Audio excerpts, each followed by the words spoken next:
Hey, what's up, guys? This is gonna be Dragon Ball Z Super Chapter 59.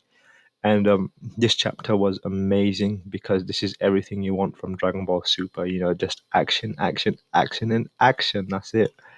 And plus the build up to this fight has been quite a while as well, considering the chapters are monthly.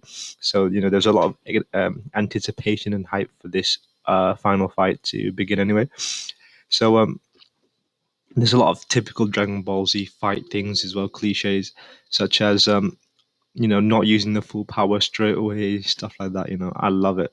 But because of Ultra Instinct, Goku actually manages to overcome one of Moro's biggest advantages he had over everyone else, and which was energy absorption. So apparently, because he's in Ultra Instinct form, Sign, I think that's the official translation. It was given a name as well. So Sign is the form before the Whitehead or mastered Ultra Instinct anyway. So in his sign form, he's a lot faster, as we can see. He vanishes a lot, and the other Z fighters can't even see his movements anymore. That's just how fast he is.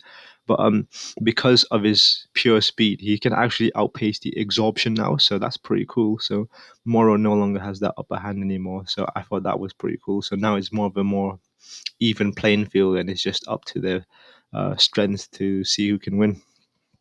And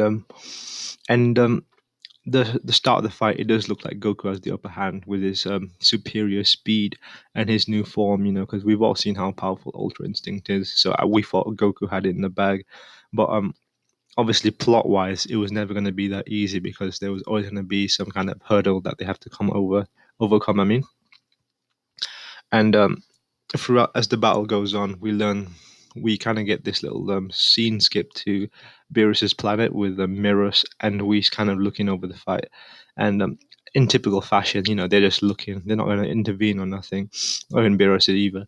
So they kind of discuss about Goku's Ultra Instinct form, and we learn that Goku never fully mastered the Ultra Instinct form because he's not using the Whitehead mode. And also the fact that we learn that this Sign mode takes a lot of energy and stamina to use. So again, just it's kind of been overused, but the problem of using a form that's very taxing on the body, we had that with Super Saiyan God. Uh, Blue mastered form as well, where you could only maintain that for a little while. So we get this again, where you can only have it, you use it for short time. So obviously, Goku's probably going to run out of this form soon, or he has to win sooner than later anyway. So that's one limitation, and another limitation we find out is Moro wasn't even using his full strength either. So now Moro's pretty much using his full strength, hopefully, unless he has another reserve and he just goes powers up again. But that was very typical Dragon Ball Z thing to do. Power up mid fight anyway. So what's also interesting is we see Vegeta. He knows that Moro and Goku is fighting as well, but he's not joined the fight yet. So what's that all about? Is this going to be Vegeta's moment that I've been waiting for forever since the start of Super, where Vegeta gets a bit of spotlight, where he's the one to come and save Kakarot this time, because usually it'd always be Vegeta fighting the main villain first and then lose with Kakarot coming back and saving him. So this looks promising for Vegeta fanboys out there like myself who wants him to see a W once in his life, just once give him a W. But I'm very, what do you call it? I'm very um I'm very keen, I guess. Keen. So yeah, I've kind of got expectations that Vegeta might be the one to get the W in this fight anyway. So that's the word I was looking for. It took me a bit of time, and so hopefully we might see Vegeta take a W this time.